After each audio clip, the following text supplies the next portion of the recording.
हर हर महादेव. श्री स्वामी समर्थ. बघता बघता श्रावण महिना सुद्धा संपत आलेला आहे, कारण की येत्या 18 ऑगस्ट दिवशी चौथा श्रावणी सोमवार आलेला आहे, जो शेवटचा असणार आहे. कारण की यावर्षी एकूण 4 श्रावणी सोमवार आलेले आहेत.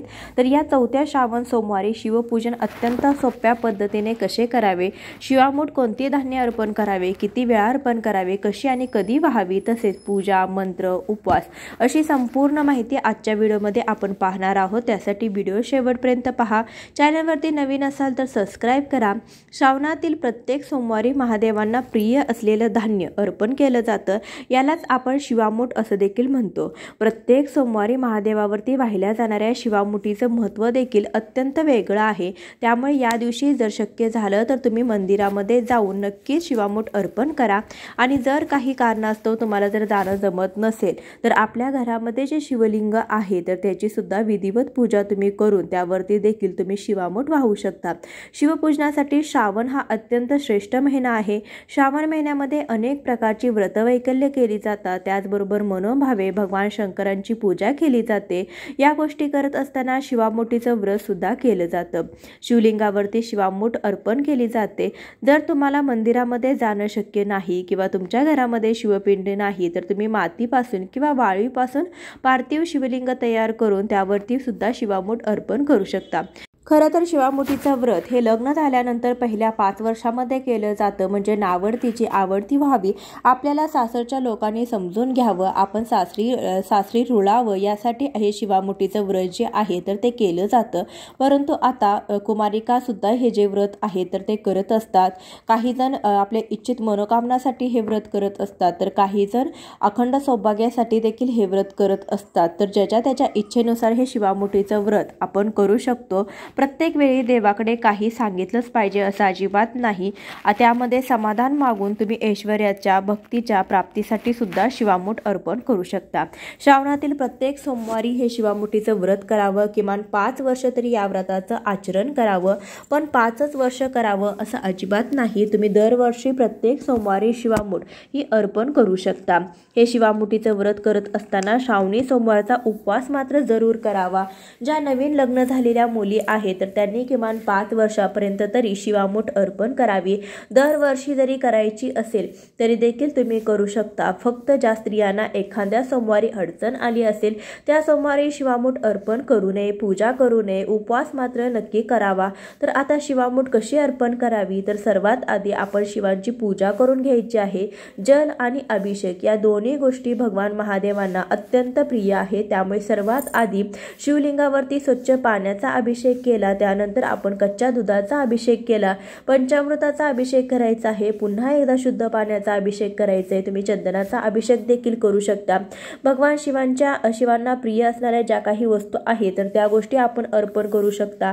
शिवलिंगावरती आपण भस्म, चंदन, गंध लावू शकतो. पांढरे वस्त्र अर्पण करू शकतो. पांढरी फुले, बेलाची पाने, धोत्र्याची फळे, धोत्र्याची फुले यापैकी आपल्याकडे जे काही साहित्य असेल तर ते भगवान शिवांना मनोभावे अर्पण करावं. किंवा तुम्ही साधी पंचोपचारी पूजा पण करू शकता. मग त्यामध्ये गंध, पुष्प, धूप, दीप, नैवेद्य या गोष्टींना पण मनोभावे पूजा करता येते. आणि पूजा झाल्यावर मग शिवामूठ अर्पण करावी. शेवटी भाव, श्रद्धा आणि भक्ती ही महत्त्वाची आहे. दिलेल्या साहित्यापैकी आपल्याजवळ जे साहित्य आहे ते आपण मनोभावे अर्पण करायचं आहे. जेव्हा आपण पूजा करत असतो तेव्हा सतत ओम नमः शिवाय या मंत्राचा जप करावा. किंवा तुम्ही महामृत्युंजय मंत्राचा जप करू शकता. कारण जेव्हा आपण मौन बसून किंवा शांत बसून पूजा करतो तेव्हा आपल्या मनामध्ये अनेक प्रकारचे विविध विचार चालू असतात. आपलं मन दुसरीकडेच कुठेतरी असतं, पूजेकडे लक्ष लागत नाही, बाकीकडे जास्त लक्ष लागतं. त्यामुळे सतत आपण देवाचं नामस्मरण चालू ठेवायचं आहे. तुम्ही मनामध्ये पण नामस्मरण करू शकता. त्यामुळे काय होतं, पूजेमधील आपली एकाग्रता पण वाढते, पूजा पटकन आणि चांगली होते. अशा प्रकारे आपण श्रावणी सोमवारी महादेवांची पूजा करायची आहे. ज्या प्रकारे शक्य होईल, जे साहित्य असेल त्यामध्ये मनोभावे पूजा करायची आहे आणि शिवामूठ अर्पण करायचे आहे. कारण श्रावणी सोमवारी केलेलं शिवामुठीचं व्रत हे अत्यंत फलदायी ठरत असतं.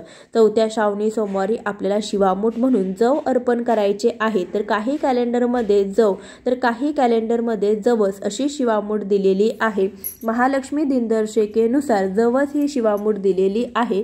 त्या त्या सोमवारप्रमाणे त्या धान्याची मूठ शिवलिंगावरती अर्पण करायची असते। तर जव हे धान्य आहे तर ते बऱ्याच जणांना माहीत नसतं। हे पितृकार्यामध्ये वापरले जाते। एका गव्हाप्रमाणे हे धान्य असतं। गव्हाच्या नोंब्या ज्या असतात तर तशा प्रकारे हे धान्य असतं। स्क्रीनमध्ये तुम्हाला दिसतच असेल, ज्याला आपण जव असं म्हणतो। तर हे धान्य पितरांच्या कार्यामध्ये श्राद्ध विधीमध्ये जास्त प्रमाणामध्ये वापरलं जातं। तर आपण शिवलिंगाची पूजा करत असताना शक्यतो घरामध्ये जवस हे धान्य वापरावं। तर जवस हे धान्य आहे तर ते आपण शिवमूठ म्हणून अर्पण करायचं आहे। तुम्ही मंदिरामध्ये देखील हे धान्य अर्पण करू शकता, कारण की पितरांच्या कार्यासाठी गव्हासारखं दिसणारं जव हे धान्य त्यावरती वापरलं जातं। तर ते शक्यतो सातूप्रमाणे दिसतं, त्यामुळे जव आपल्याला पूजेमध्ये वापरायचं नाही। तर जवस ही शिवामूठ आपल्याला पूजेमध्ये वापरायची आहे। तर हे जवस जे असतात तर ते बऱ्याच ठिकाणी असतात, म्हणजे प्रत्येकाच्या घरामध्ये तर असतात।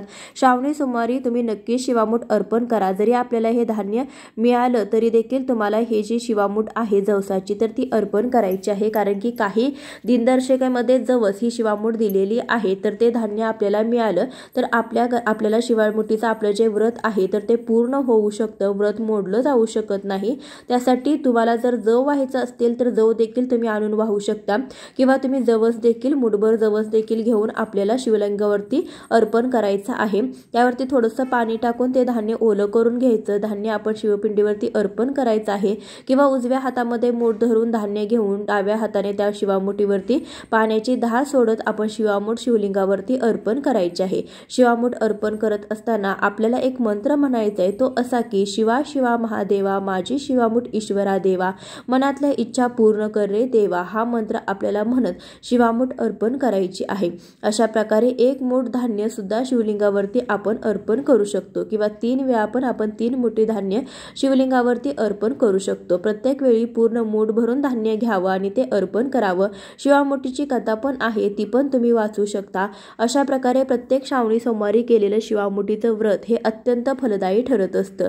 महादेवांची विशेष पूजा आणि व्रत केल्याने महादेव आपल्यावरती लवकर प्रसन्न होतात, आपल्या सर्व इच्छा पूर्ण करतात। अजून श्रावण महिना असेपर्यंत किंवा शेवटच्या या श्रावणी सोमवारी शिवलीलामृत अध्यायाचा 11वा अध्याय तुम्ही वाचू शकता। महामृत्युंजय मंत्राचा जास्तीत जास्त जप करू शकता, किंवा ओम नमः शिवाय हा आपण मंत्र जप करू शकतो, कारण की हे अत्यंत प्रभावी आहेत। महामृत्युंजय मंत्र सुद्धा म्हटल्यामुळे अकाळी मृत्यूचं भय टळतं, किंवा आपल्यावर काही संकट येणार असेल तर ते पण टळतं। एवढं या मंत्राचं महत्त्व आहे। तर हा मंत्र तुम्ही नक्कीच जप करायचा आहे। जन्म देण्याचं काम हे ब्रह्मदेवाचं असतं, तर आपल्याला पृथ्वी तलावरती आपलं पालन पोषण करायचं काम हे भगवान विष्णूंचं असतं, आणि मृत्यूनंतरचं जे काम आहे तर ते भगवान शिवांचं असतं। त्यासाठी आपण शिवांची पूजा केल्याने आपल्या घरामध्ये कोणाचाही अकाली मृत्यू होत नाही। यासाठी आपल्याला महादेवांची पूजा आवर्जून करायची आहे, आणि महामृत्युंजय मंत्राचा जास्तीत जास्त जप करायचा आहे। ओम त्र्यंबकम यजामहे सुगंधिं पुष्टिवर्धनम उर्वारुक्मिव बंधनात मृत्यू मोक्ष यमामृतात, या मंत्राचा जप आपल्याला करायचा आहे। श्रावणी सोमवारचा उपवास करायचा आहे, सकाळपासून उपवास करायचा आहे, आणि संध्याकाळी भगवान महादेवांना नैवेद्य दाखवून उपवास सोडायचा आहे। म्हणजे मागच्या 3 सोमवारप्रमाणे आपण ज्या प्रकारे उपवास केला त्याच पद्धतीने आपल्याला या सोमवारी पण उपवास करायचा आहे। म्हणजे काही ठिकाणी महादेवांच्या उपवासाला भगर खाल्ली जात नाही, किंवा काही जण या श्रावणी सोमवारला तिखट आणि मीठ देखील खात नाहीत। अशा प्रकारे कोणी कशा पद्धतीने उपवास केला असेल त्यांनी त्याच पद्धतीने उपवास करायचा आहे। कोणी फराळ करून करतं, तर कोणी फक्त दूध आणि फळे घेऊन उपवास करतं। जसं आपल्याला सोयीस्कर असेल त्या पद्धतीने आपण मनोभावे उपवास करायचा आहे। सायंकाळी एकदम सात्विक जेवण बनवून आपल्याला ते देवाला नैवेद्य म्हणून अर्पण करायचं आहे, त्यानंतर तेच खाऊन उपवास जे आहे तर तो सोडायचा आहे। अशा पद्धतीने शेवटच्या श्रावणी सोमवारी तुम्ही शिवामूठ अर्पण करा, शिवपूजन करा, उपवास करा। आजचा व्हिडिओ तुम्हाला कसा वाटला नक्कीच कमेंट करून सांगा। जास्तीत जास्त लोकांपर्यंत शेअर करा। चॅनलवरती नवीन असाल तर नक्की सबस्क्राईब करा। बोला हर हर महादेव।